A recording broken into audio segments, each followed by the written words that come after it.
Chris Trott with Team TaylorMade. We're here at the Kingdom, Carlsbad, California. In my hand, I have the much anticipated mill grind 4 wedge. But before we get into a first look at this product, let's peel back the sticker and reveal the raw face. As you've revealed the raw face, notice this now has a laser etching on there, also known as spin treads. Just feel it. It's prominent. You can truly feel that on the raw face. In the wet, these spin treads are going to disperse the water and then give you control and spin on your golf ball. That's where you're going to notice it the most.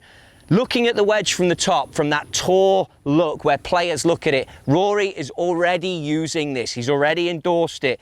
The belly on the wedge has slightly more curvature to it, so there's more round there, so when you open the blade it's not as straight as it used to be, and the flow in the back here between hosel and the back of the wedge has also changed through the lofts and in the look as you put it down, giving you that tour inspired footprint that is already played by some of the best players in the world. So as you look down the milled grind sole of this golf club, it's going to come in different bounce options, the standard, the high, the low. We've added some shapes and some cambers for you, the golfer, to work with for different turf conditions and based on how you deliver a wedge. But here, between finger and thumb, there's more mass in the middle of the golf club here. It's important because that's behind the strike point. It's going to give you a feel out of this wedge and more response that you're going to get back as the player. Again, Rory loves that about it, and he gets that hit. So here's where you start with the shot. This is about 63 yards.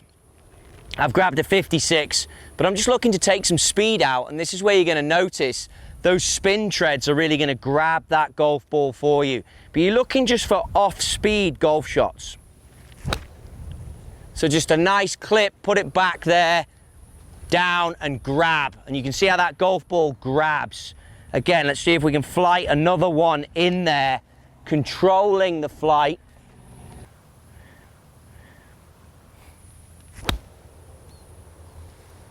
And let's face it, when you get a new wedge, it's always nice to see that out of it, that hop and grab. And this is only on a 65, 63 yard shot, and it's generating 8,800 spin. That shows you how much this groove grabs as I hit this off-speed golf shot.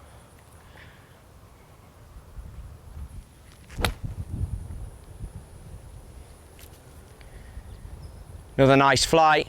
Same amount, it spins back towards the hole. Consistency, 8,300. So I've got the consistency, I'm getting the spin I want, I'm getting the action I want. Let's go and have a look at some other lies where we might benefit from what's in this wedge.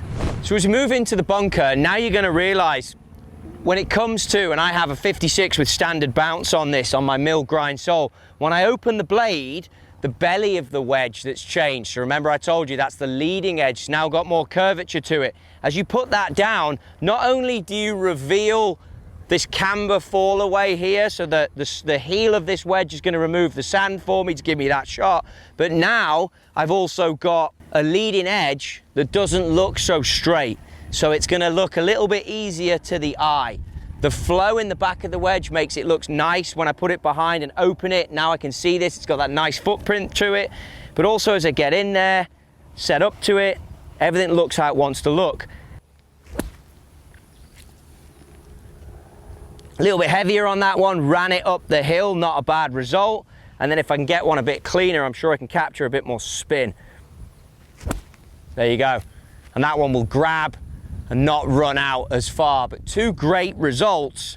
Mark the face well here, good strikes. If I want to go to the shorter flag with the 56, I can open that blade even more, reveal more of the sole, the mill grind sole, and then this one, just flip it up. Now those spin treads are going a completely different angle, but they're still going to work for me because with a trap shot, I'm going to come down and get the attack angle that makes those grooves, the laser etched, work how I want them to work.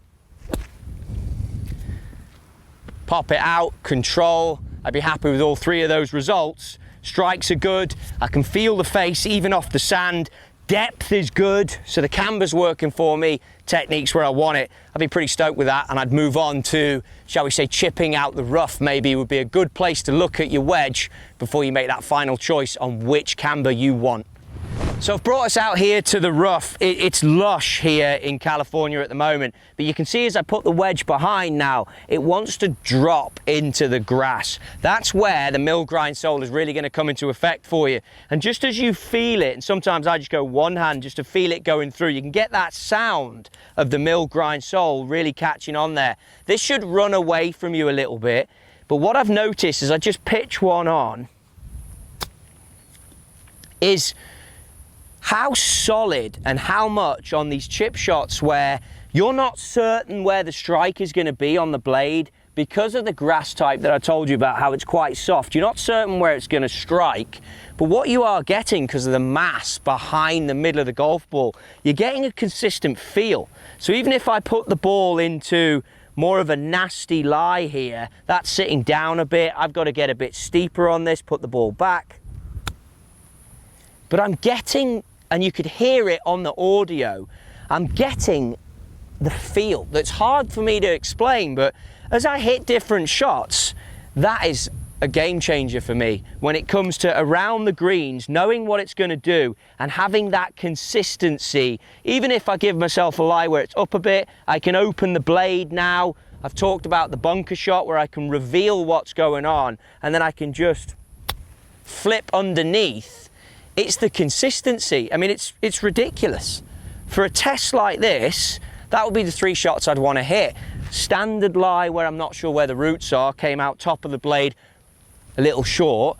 One where it's horrific, but I can get that leading edge into it and I can reveal the front edge of that camber. And then one where I just pop it up and the sound every time, the consistency was just there. I mean, that for me is test done in this area. I think all we're left to do is truly show you how the spin treads will disperse water to help maintain spin on all types of shots. So let's lay down a spin number as we get going to have a barometer as to what we go off. Nice solid strike, I can get that feel again out of that. Grabs and you can see it just munch straight back. That's giving me 8,800. Now it's important that we understand the wet conditions are going to come in if you play in the morning, if there's some dew in the rough. It doesn't have to be raining. The water and the moisture is around the golf course all the time. So let's place this on there. I'm going to see a drop in my numbers. That is going to happen. And that as well was a nice, spinny, zippy golf shot. But let's just see how much it changes and how close I can get to that 8,800 number.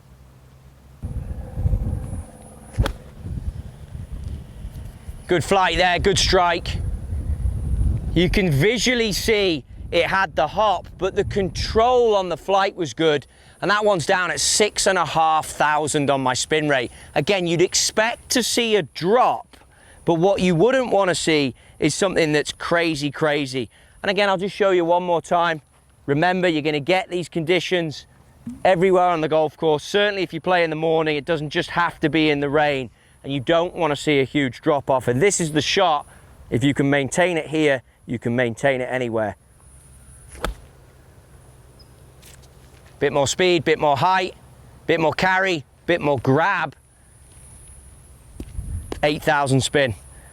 That's a great testament as to what you would get out of these wedges, what you get out of the groove and the design. I think they're an amazing job. If you can get fitted for these, I'd advise it. Look at your gapping, look at how they work into your set of irons, get the distances right, get the bounce right for your game. Perhaps if you play at 2 different locations, you want to have the higher bounce for the softer turf, and then if you play somewhere firm or go on a trip to Europe, you're going to want that low bounce option to be in your lineup.